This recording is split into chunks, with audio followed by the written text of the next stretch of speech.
जय श्री राधे कृष्णा। दोस्तों, भगवान शिव कहते हैं, सुंदरी अब तुम 10वें अध्याय के महात्म्य की परम कथा सुनो, जो स्वर्ग रूपी दुर्ग में जाने के लिए सुंदर सोपान और प्रभाव की चरम सीमा है।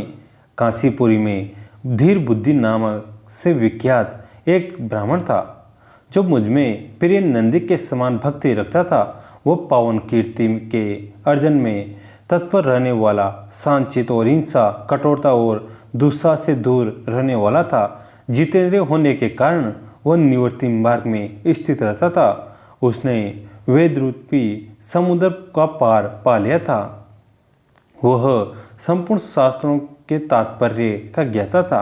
उसका चित्त सदा मेरे ध्यान में संलग्न रहता था। वह मन को आत्मरात्मा में लगाकर सदा आत्म तत्वों का साक्षात्कार किया करता था। अतः जब वो चलने लगता तब मैं प्रेमवश उसके पीछे दौड़ कर उसे हाथ का सहारा देता रहता था। यह देखकर मेरे पार्षद भृंगऋषि ने पूछा, भगवान, इस प्रकार भला किसने आपका दर्शन किया होगा? इस महात्मा ने कौन सा तप, होम अथवा जप किया है कि स्वयं आप ही पग पग पर इसे हाथ का सहारा देते रहते हैं? भृंगऋषि का यह प्रसंग सुनकर मैंने इस प्रकार उत्तर देना आरंभ किया। एक समय की बात है, कैलाश पर्वत के पार्श्व भागम में पुत्रांग वन के भीतर चंद्रमा की अमृतमयी किरणों से धुली हुई भूमि में एक वेदी का आश्रय लेकर मैं बैठा हुआ था। मेरे बैठने के क्षण भर बाद ही सहसा बड़े जोर की आंधी उठी। वहाँ के वृक्षों की शाखाएं नीचे ऊपर होकर आपस में टकराने लगी। कितनी ही टहनियाँ टूट कर बिखर गई। पर्वत की अविचल छाया भी हिलने लगी। इसके बाद वहाँ महान भयंकर शब्द हुआ, जिससे पर्वत की कुंद्राएं प्रद्योतित हो उठी। तदंतर आकाश से कोई विशाल पक्षी उतरा, जिसकी कांति काले मेघ के समान थी। वह कजल की राशि, अंधकार के समूह अथवा पंख कटे हुए काले पर्वत सा जान पड़ता था। पैरों से पृथ्वी का सहारा लेकर उस पक्षी ने मुझे प्रणाम किया और एक सुंदर नवीन कमल मेरे चरणों में रखकर स्पष्ट वाणी स्तुति करनी आरंभ की। पक्षी बोला, देव आपकी जय हो। आप चिदानमयी सुधा के सागर तथा जगत के पालक हैं। सदा सद्भावना से युक्त और अनासक्ति की लहरों से उल्सित हैं। आपके वैभव का कहीं अंत नहीं है। आपकी जय हो। अद्वैत वासना से परिपूर्ण बुद्धि के द्वारा आप त्रिविध मलों से रहित हैं। आप जितेंद्रिय भक्तों के अधीन, अविद्यामय उपाधि से रहित, नित्य मुक्त, निराकार, निरामय, असीम, अहंकार शून्य, आवरण रहित और निर्गुण हैं। आपके भयंकर ललाट रूपी मांस सर्प की विषम ज्वाला से आपने कामदेव को भस्म किया। आपकी जय हो। आप प्रत्यक्ष आदि प्रमाणों से दूर होते हुए भी प्रमाण स्वरूप हैं। आपको बार बार नमस्कार हैं। चैतन्य के स्वामी तथा त्रिभुवन रूपधारी आपको प्रणाम है। मैं श्रेष्ठ योगियों द्वारा चुंबित आपके उन चरण कमलों की वंदना करता हूँ, जो अपार भव पाप के समुद्र से पार उतरने में अद्भुत शक्तिशाली हैं। महादेव साक्षात बृहस्पति भी आपकी स्तुति करने की दृष्टता नहीं कर सकते। सहस्त्र मुखों वाले नागराज शेष में भी इतना चातुर्य नहीं कि वे आपके गुणों का वर्णन कर सके। फिर मेरे जैसे छोटी बुद्धि वाले पक्षी की तो बिसात ही क्या है। उस पक्षी के द्वारा किए हुए इस स्तोत्र को सुनकर मैंने उससे पूछा, विहंगम, तुम कौन हो और कहाँ से आए हो? तुम्हारी आकृति तो हंस जैसी है, मगर रंग कोए का मिला है। तुम जिस प्रयोजन को लेकर यहाँ आए हो उसे बताओ। पक्षी बोला, देवेश, मुझे ब्रह्मा जी का अंश जानिए।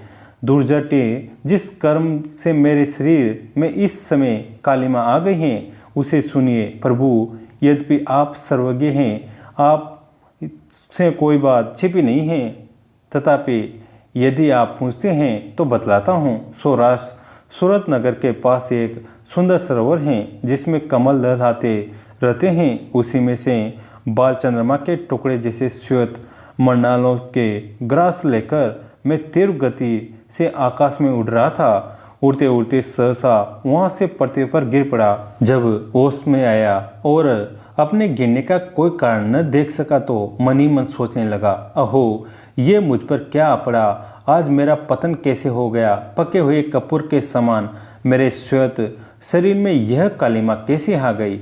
इस प्रकार विस्मित होकर मैं अभी विचार ही कर रहा था कि उस पोखरे के कमलों में से मुझे ऐसी वाणी सुनाई दी, अंश उठो, मैं तुम्हारे गिरने और काले होने का कारण बताती हूँ।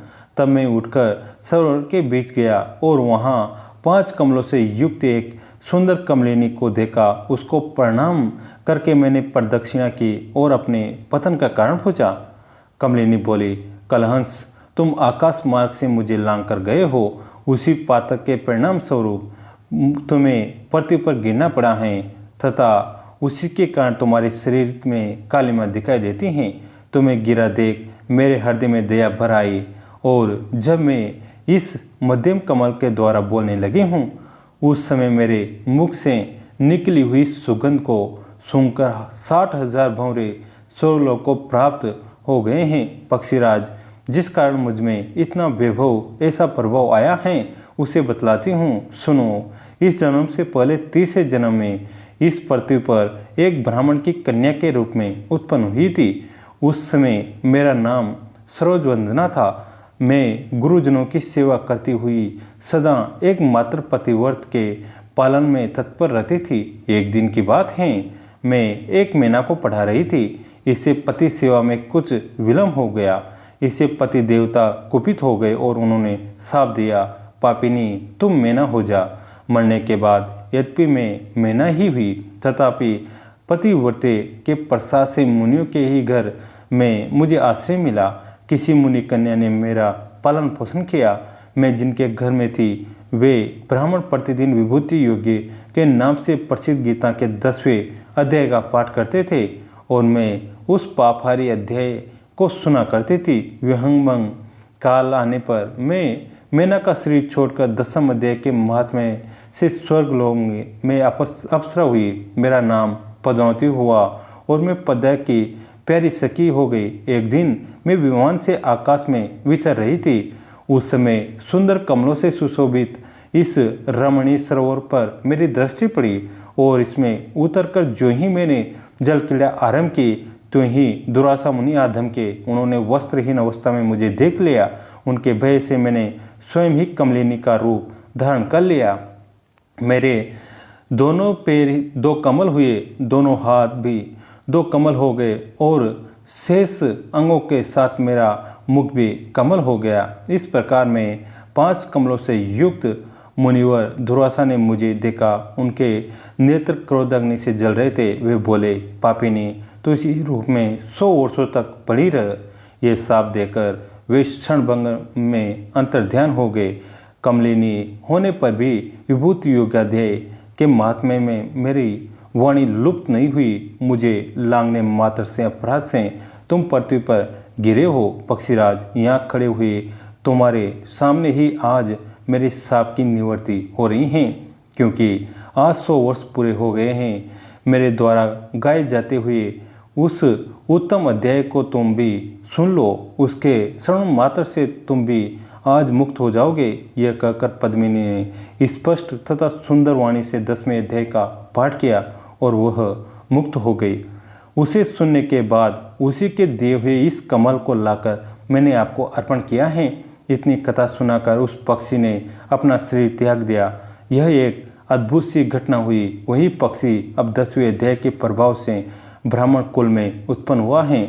जन्म से ही अभ्यास होने के कारण शेषावस्था से ही इसके मुख से सदा गीता के 10वें अध्याय का उच्चारण हुआ करता है।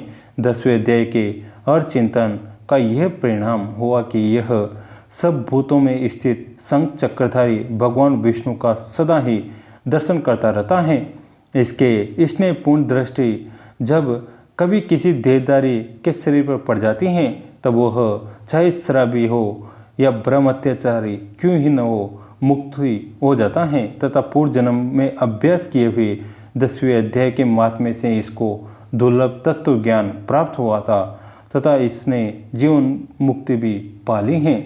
अतः जब यह रास्ता चलने लगता है तो मैं इसे हाथ का सहारा दिए रहता हूँ। भृंगटी, ये सब 10वें अध्याय की ही महिमा है।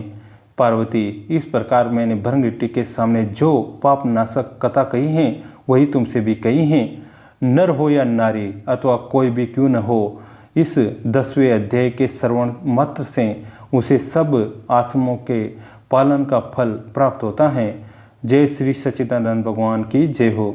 जय श्री शिव शंभू जी की जय हो। दोस्तों, कैसे लगी आज की कथा कमेंट में ज़रूर बताइएगा और इसे अपने दोस्तों के साथ, फैमिली के साथ शेयर जरूर करें। कहानी अंत तक देखने के लिए आप सभी का तहे दिल से धन्यवाद।